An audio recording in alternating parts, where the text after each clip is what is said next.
I started high school in 1962, and that was the year that IBM sold their first commercial computer. Sometime during my high school career, one of my teachers told me that most of us would have jobs that hadn't been invented yet. And that is exactly what happened to me. Nobody thought that you could earn a living by programming a computer. But by 1967, just 5 years later, when I started college, I was programming computers. And today, the graphing calculator that students carry around has more power, more processing power, more memory, and is faster than the first commercial computer that I programmed on for Del Monte Foods.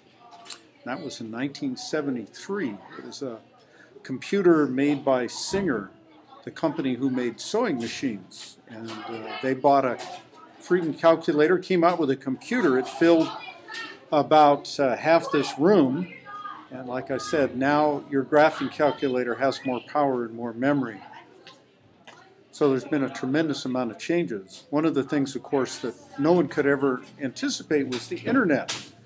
When I started in college, later in college, by 1971, we were using a way of networking universities and government laboratories on a thing called the ARPANET, which later became the internet.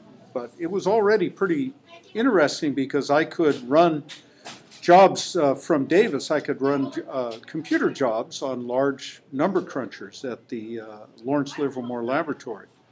And we could exchange information. I could get articles on physics research from other institutions through this network. And of course that later became the internet. So I've certainly seen a lot of big changes. Were there any big wars that happened in your time? Well, I grew up in the 1960s during the Vietnam War. Can you talk about that? Or? Well, I was always a conservative. I remember that in 1964 when Goldwater ran against Lyndon Johnson, they were accusing Goldwater, a conservative, that he would get us into war.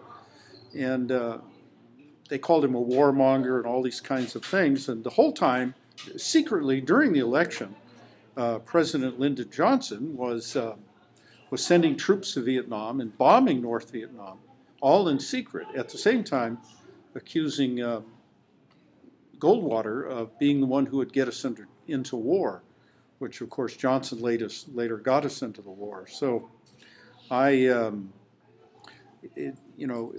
effect it had on my life directly was, of course, at the university. I decided not to go to UC Berkeley because of the anti-war protests. Berkeley was a really bad place to go to school, with the National Guard marching through the streets and shooting tear gas.